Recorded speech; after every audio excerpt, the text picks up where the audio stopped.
ಮೊದಲಿಗೆ ಬ್ರಹ್ಮಶ್ರೀ ಪಿತಾಮಹ ಪತ್ರಿಜಿಯವರಿಗೆ ಕೋಟಿ ಕೋಟಿ ನಮನಗಳನ್ನು ಸಲ್ಲಿಸುತ್ತಾ, ಸಸ್ಯಾಹಾರ ಜನಜಾಗೃತ ಜಾಥಾ, ಈ ಸಸ್ಯಾಹಾರ ಜನಜಾಗೃತ ಜಾಥಾವನ್ನು ಮಾಡಬೇಕು ಅಂದರೆ ಅಷ್ಟು ಸುಲಭವಾದ ಕೆಲಸ ಅಲ್ಲ. ಇದರಲ್ಲಿ ಬಹಳಷ್ಟು ಮಾಡಬೇಕಂದ್ರೆ ಬಹಳಷ್ಟು ಶಕ್ತಿ ಬೇಕು. ಯಾಕಂದ್ರೆ ಬುದ್ಧನಿಗೆ ಎಲ್ಲರೂ ಕೇಳಿದ್ವಿ, ಬುದ್ಧನಿಗೆ ಜ್ಞಾನೋದಯ ಆಗಿದೆ ಅಂತ. ಬುದ್ಧನಿಗೆ ಜ್ಞಾನೋದಯ ಆದ ತಕ್ಷಣನೇ ಫಸ್ಟು ಅವರು ನೋಡ್ಕೊಂಡಿದ್ದು ಪ್ರಾಣಿಯನ್ನು ಬಲಿ ಕೊಡೋದನ್ನ ನಿಲ್ಲಿಸಿದ್ರು.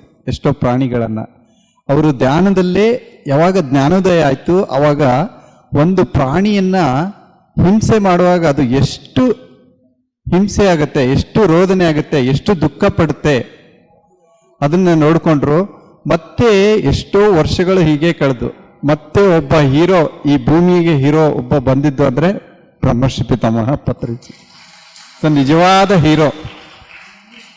ಯಾಕಂದ್ರೆ ನಾವೆಲ್ಲ ಹೇಳೋಕ್ಕೆ ಭಯ ಪಡ್ತೀವಿ. ನಾವು ನೀನು ಸಸ್ಯಾಹಾರಿ ಆಗು ಅಂತ ಹೇಳಿಕೆ ನಾವು ಸಾಕಷ್ಟು ಮಾಸ್ಟರ್ಸ್ಗಳು ಆಗಿ ನಾವು ಭಯ ಪಡ್ತೀವಿ. ಯಾಕಂದ್ರೆ ನಾವು ಅದು ಕೂಡ ಒಬ್ಬ ಈಗ ಎರಡು ತರಹ ಮೈಂಡ್ ಸೆಟ್ ಬರುತ್ತೆ ಒಬ್ಬ ಮನುಷ್ಯನಲ್ಲಿ. ಒಂದು ಲಾಜಿಕ್ ಮೈಂಡ್ ಅಂತ ಹೇಳ್ತೀವಿ, ಇನ್ನೊಂದು ಮ್ಯಾಜಿಕ್ ಮೈಂಡ್ ಅಂತ ಹೇಳ್ತೀವಿ. ಈ ಲಾಜಿಕ್ ಮೈಂಡ್ ಅನ್ನೋದು ಬಹಳ ತರ್ಕ ಮಾಡುತ್ತೆ. ಇದೆಲ್ಲ ಯಾರು ತರ್ಕ ಮಾಡೋರಂದ್ರೆ ಎಲ್ಲ ಓದ್ದವರು, ಎಲ್ಲ degree, MSc, BSc, doctor, engineers ಎಲ್ಲರೂ ಕೂಡ ಯಾರು ಹೈ ಲೆವೆಲ್ ಇದ್ದಾರೆ ನೋಡಿ, ಎಲ್ಲ ಲಾಜಿಕ್ ಮೈಂಡಲ್ಲಿ ಇರೋರು ತುಂಬಾ ತರ್ಕ ಮಾಡ್ತಾರೆ. ನಾನೆಲ್ಲ ಇಲ್ಲಿ ಮಾಸ್ಟರ್ಸ್ ಇದ್ದಾರೆ, ಅದಕ್ಕೆ ನಾನು ಇದನ್ನ ಮಾತು ಹೇಳ್ತಾ ಇದ್ದೀನಿ.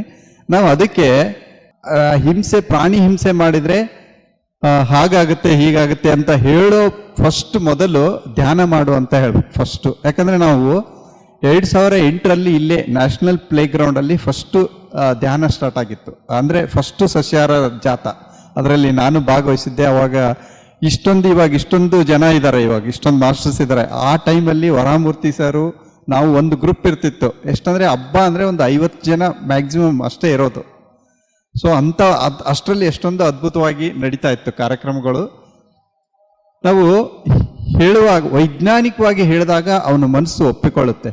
ಯಾಕಂದ್ರೆ ಈ ಮನಸ್ಸು ಅನ್ನೋದು ಇದೆಯಲ್ಲ, ಬಹಳಷ್ಟು ಆಟ ಆಡಿಸ್ತಾ ಇರುತ್ತೆ ಮನಸ್ಸು.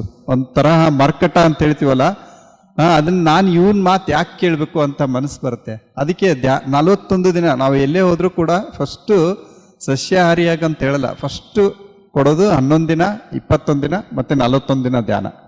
41 ದಿನ ಧ್ಯಾನ ಮಾಡಿಸಿದ್ರೆ ಅವನಲ್ಲೇ ಏನನ್ನ ತಿನ್ನಬೇಕು, ಏನನ್ನ ತಿನ್ನಬಾರ್ದು, ಯಾವುದನ್ನ ಸ್ವೀಕಾರ ಮಾಡಬೇಕು, ಯಾವುದನ್ನ ಸ್ವೀಕಾರ ಮಾಡೋದು. ಯಾಕಂದ್ರೆ ಆ ಶರೀರ ಸೆಟ್ ಆಗಿಬಿಟ್ಟಿರುತ್ತೆ, ಸೇವನೆ ಮಾಡಿ ಮಾಡಿ ಮಾಡಿ ಟ್ಯೂನ್ ಆಗಿಬಿಟ್ಟಿರುತ್ತೆ ನಮ್ಮ ಶರೀರ. ಅದಕ್ಕೆ ನಾವು ವೈಜ್ಞಾನಿಕವಾಗಿ ಹೇಳಿದಾಗ ಅವನಲ್ಲಿ ಎಷ್ಟೋ ಒಂದು ಆ ಧ್ಯಾನ ಮಾಡಿ ಆದ್ಮೇಲೆ ವೈಜ್ಞಾನಿಕವಾಗಿ ಹೇಳಿದಾಗ ಅಲ್ಲಿ ಬದಲಾವಣೆ ಬರುತ್ತೆ. ಓ ಹೌದು, ಯಾಕಂದ್ರೆ ಈಗ ನೋಡಿ, ಮಾಂಸಾಹಾರ ಸೇವನೆ ಮಾಡಿದ್ರೆ ಶಕ್ತಿ ಬರುತ್ತೆ ಅಂತ ಎಲ್ಲರೂ ಹೇಳ್ತಾರೆ. ಸೇವನೆ ಮಾಡೋರು ಶಕ್ತಿ ಬರುತ್ತೆ. ಈಗ ಜಿಮ್ ಹೋಗ್ತಾ ಇರ್ತಾರೆ, ಹೋಗೋರು ಇದಕ್ಕೆ ಅಷ್ಟೊಂದು ಶಕ್ತಿ ಇದೆ, ಹಾಗೆ ಇದೆ, ಹೀಗೆ ಇದೆ ಅಂತ ಹೇಳ್ತಾರೆ. ಬಟ್ ಪ್ರಾಣಿಗಳಲ್ಲಿ ಕೂಡ ಸಸ್ಯಾಹಾರ ಇದೆ ಮತ್ತೆ ಮಾಂಸಾಹಾರ ಇದೆ. ಈಗ ನಾವು ಸಿಂಹ ಮತ್ತೆ ಚಿರತೆ ತುಂಬಾ ಮಾಂಸಾಹಾರ ಪ್ರಾಣಿಗಳು, ಅದ್ರ ಮುಂದೆ ಹೋದ್ಕೊಂಡು ನಾವು ನಿಲ್ಲಕ್ಕಾಗತ್ತಾ? ಸಾಧ್ಯನೇ ಇಲ್ಲ.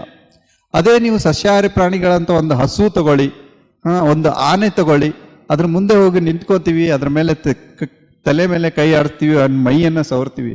ಯಾಕಂದ್ರೆ ಅದು ಸಸ್ಯಾಹಾರ ಸೇವನೆ ಮಾಡಿರುತ್ತೆ. ಯಾಕಪ್ಪ ಅಂದ್ರೆ ಅಲ್ಲಿ ತಮೋಗುಣ ಇರುತ್ತೆ. ಏನಪ್ಪಾ ಅಂದ್ರೆ ಮಾಂಸಾಹಾರ ಸೇವನೆ ಮಾಡದಂತಹ ಪ್ರಾಣಿಗಳಲ್ಲಿ ರಾಕ್ಷಸತ್ವ ಗುಣ ಇರುತ್ತೆ. ಅಂಥದ್ದು ನಾವು ಸೇವನೆ ಮಾಡಿದಾಗ ಅದು ನಮಗೂ ಕೂಡ ಆ ರಾಕ್ಷಸತ್ವ ಗುಣ ಕೂಡ ಬಂದ್ಬಿಡುತ್ತೆ. ನೀವು ಸಹ ಧ್ಯಾನ ಜ್ಞಾನ ಪ್ರಚಾರ ಮಾಡಬೇಕೆಂದರೆ ಲಕ್ಷಾಂತರ ಜನಕ್ಕೆ ಪ್ರತಿ ಕ್ಷಣ ಸತ್ಯ ದರ್ಶನವನ್ನು ನೀಡುತ್ತಿರುವ PMC ಕನ್ನಡ ಚಾನೆಲ್ಗೆ ದೇಣಿಗೆ ನೀಡಿ ಸಹಾಯ ಮಾಡಿ. Kannada pyramid meditation channel foundation. ಮತ್ತೆ ಈಗ ನೋಡಿ, ಮಾಂಸಾಹಾರ ಪ್ರಾಣಿ ಆ ಮಾಂಸಾಹಾರ ತಿಂದಾಗ ಅದು ಬೇಗ ಜೀರ್ಣಕ್ರಿಯೆ, ಈ ಶರೀರ ಏನಿದೆ ಅಲ್ವಾ, ಈ ಶರೀರ ರಚನೆ ಆಗಿರೋದು ಸಸ್ಯಾಹಾರಕ್ಕೆ ಮಾತ್ರ. ಆಕ್ಚುಲಿ ಒಂದು ವಿಷಯ ಹೇಳ್ಬೇಕಂದ್ರೆ, ಈಗ ಒಂದು ಪೆನ್ ಇದೆ. ಈ ಪೆನ್ನು ಹಬ್ಬ ಅಂದರೆ ಒಂದು 10 ರೂಪಾಯಿ ಇರ್ಬೋದು ಇದ್ರದ್ದು ರೇಟು. ಬಟ್ ಇದಕ್ಕೆ ಎಷ್ಟೋ ಆಲೋಚನೆ ಮಾಡ್ತೀವಿ ನಾವು, ಇದನ್ನ ತಗೋಬೇಕಾದ್ರೆ ಇದನ್ನೇ ಎಷ್ಟೋ ಚೆನ್ನಾಗಿ ಮೂಡ್ತಾ ಇದೆನಾ ಇಲ್ಲ, ಚೆನ್ನಾಗಿ ಬರೀತಾ ಇದೆನಾ ಇಲ್ಲ ಅಂತ. ಹಾಗೆ ಈ ಶರೀರವನ್ನು ಸೃಷ್ಟಿ ಮಾಡಿದಂಥವ್ರು ಮತ್ತೆ ಈ ಪೆನ್ ಹಿಂದೆ ಎಷ್ಟು ಜನ ಇದ್ದಾರೆ ಇದನ್ನ ಮಾಡೋರು. ಒಂದು ಪೆನ್ ಒಳಗಡೆ ಒಂದು ಈ ಕ್ಯಾಪ್ ಮಾಡೋರು ಎಷ್ಟೊಂದು ಜನ ಇರ್ತಾರೆ ಒಂದು ಫ್ಯಾಕ್ಟ್ರಿಯಲ್ಲಿ. ಒಂದು ಒಳಗಡೆ ಒಂದು ಪಾಯಿಂಟ್ ಮಾಡೋರು ಅದಕ್ಕೆ ಎಷ್ಟೋ ಬೇರೆ ಬೇರೆ ಒಂದೊಂದು ಗ್ರೂಪ್ಸ್ ಇರುತ್ತೆ. ಈಗ ಒಂದು ಫ್ಯಾಕ್ಟ್ರಿಯಲ್ಲಿ ಅವ್ರದೇ ಆದಂತಹ ಒಂದು ಬೇರೆ ಬೇರೆ ಗ್ರೂಪ್ ಇರುತ್ತೆ. ಹಂಗೆ ಈ ನಮ್ಮ ಶರೀರ ಸೃಷ್ಟಿ ಆಗ್ಬೇಕಾದ್ರೆ ಒಬ್ಬ ಮಾಸ್ಟರ್ಸ್ ಇಂದ ಕ್ರಿಯೇಟ್ ಆಗಿಲ್ಲ, ಎಷ್ಟೋ ಮಾಸ್ಟರ್ಸ್ಗಳಿದ್ದಾರೆ ಒಂದು ಫ್ಯಾಕ್ಟ್ರಿಯಲ್ಲಿ. ಎಷ್ಟೊಂದು ಜನ, ಒಂದು 500 ಕಾರ್ಯಕರ್ತರಿರ್ಬೋದು. ಹಂಗೆ ಈ ಶರೀರ ಸೃಷ್ಟಿ ಆಗ್ಬೇಕಾದ್ರೆ ಎಷ್ಟೋ ಇದರ ಹಿಂದೆ ಮಾಸ್ಟರ್ಸ್ ಸೃಷ್ಟಿ ಮಾಡಿದ್ದಾರೆ.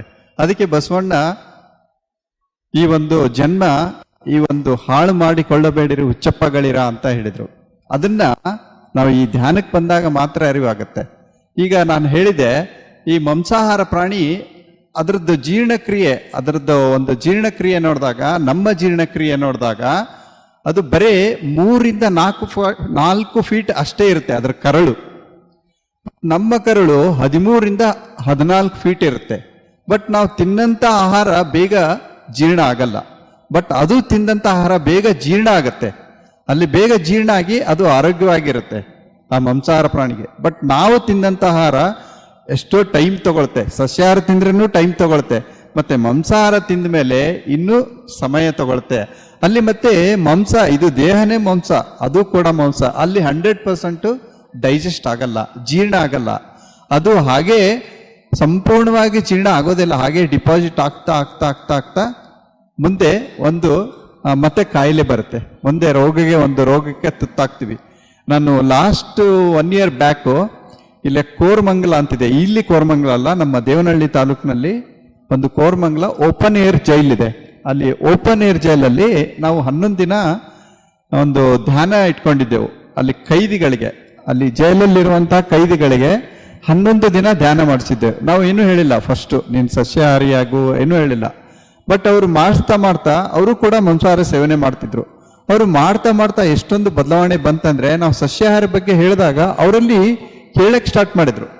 ಓ ಈ ತರ ಇದೆನಾ, ಇದು ಹೀಗೆನಾ, ಓ ಸಸ್ಯಾಹಾರ ಸೇವನೆ ಮಾಡ್ಬೇಕಾ ಅಂದ್ರೆ, ನಾವು ಏನನ್ನ ಒಳಗಡೆ ಹಾಕ್ತೀವಿ ನೋಡಿ, ಅದೇ ಕೂಡ ನಮ್ಮ ಹೊರಗಡೆ ಬರೋದು. ಜೈಸಾ ನಾವು ಆಹಾರ ಶುದ್ಧಿ ಏನಿದೆಯಲ್ಲ, ಆಹಾರ ಬಹಳ ಮುಖ್ಯ.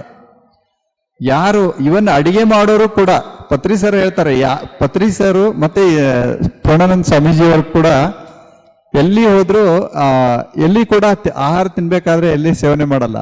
ನಮ್ಮ ಮನೆಗೆ ಒಂದು ವಾರದಲ್ಲಿ 1 ದಿನ ಅಂದ್ರೆ ಅವರು ಕೂಡ ಅಂದ್ರೆ ಸಾತ್ವಿಕ ಭೋಜನ ಮತ್ತೆ ಧ್ಯಾನಿಗಳಲ್ಲಿ ಅಡಿಗೆ ಮಾಡಿದ್ರೆ ಮಾತ್ರ ಊಟ ಮಾಡ್ತಾರೆ. ಯಾಕಂದ್ರೆ ಯಾವುದು ಆಹಾರ ನಾವು ಸೇವನೆ ಮಾಡ್ತೀವಿ ನೋಡಿ, ಅದೇ ತರ ನಮ್ಮ ಮನಸ್ಸಾಗತ್ತೆ. ಅದು ಪತ್ರಿಜಿಯವರು ಯಾರು ಧ್ಯಾನ ಮಾಡ್ತಾರೆ ನೋಡಿ, ಅವ್ರ ಕಡೆಯಿಂದ ಮಾತ್ರ ಅಡಿಗೆ ಊಟ ಮಾಡೋರು. ಸೊ ಅದಕ್ಕೆ ನಾವು ಮೊದಲು ಸಸ್ಯಾಹಾರಿ ಆಗಬೇಕು. ಸಸ್ಯಾಹಾರಿ ಆದವರು ಅಡಿಗೆ ಮಾಡಿದ್ರೆ ಅಡಿಗೆನೂ ಕೂಡ ತುಂಬಾ ರುಚಿ ಇರುತ್ತೆ. ಸೊ ಮೊದಲು ನಾವು ಫಸ್ಟನ್ನು ಅರ್ಥ ಮಾಡ್ಕೋಬೇಕು. ನಾವು ಸಸ್ಯಾಹಾರ ಬಗ್ಗೆ ಹೇಳ್ಬೇಕಂದ್ರೆ ನಾವು ಕೂಡ ಅರ್ಥ ಮಾಡ್ಕೊಂಡಾಗ ಅದಕ್ಕೆ ಇಂಥ ರ್ಯಾಲಿಗಳು ನಡೀತಾ ಇರಬೇಕು. ಸಸ್ಯಾಹಾರದ ಮಹತ್ವವನ್ನು ತಿಳಿಸಿಕೊಟ್ಟಿರ್ತಕ್ಕಂತಹ ಮುತ್ತುರಾಜ್ ಸರ್ಗೆ ಧನ್ಯವಾದಗಳು. ನಿಮ್ಮಲ್ಲಿ ಎಷ್ಟೋ ಜನ PMCಯನ್ನು ನೋಡ್ತಾ ಇದ್ದೀರಾ, ಆದರೆ ಎಷ್ಟೋ ಜನ ನೀವು ಸಬ್ಸ್ಕ್ರೈಬ್ ಮಾಡೇ ಇಲ್ಲ. ನೀವು ಮಾಡಬೇಕಾಗಿರೋದಿಷ್ಟೇ, ಸಬ್ಸ್ಕ್ರೈಬ್ ಮಾಡಿ, ಅದು ನಿಮಗೆ ಉಚಿತವಾಗಿರುತ್ತೆ. ಆದರೆ ಆ ಒಂದು ಚಿಕ್ಕ ಸಬ್ಸ್ಕ್ರಿಪ್ಷನ್ ನಮಗೆ ಎಷ್ಟೋ ಅಪೂರ್ವವಾದಂತಹ ಪ್ರೋತ್ಸಾಹ ನೀಡುತ್ತೆ.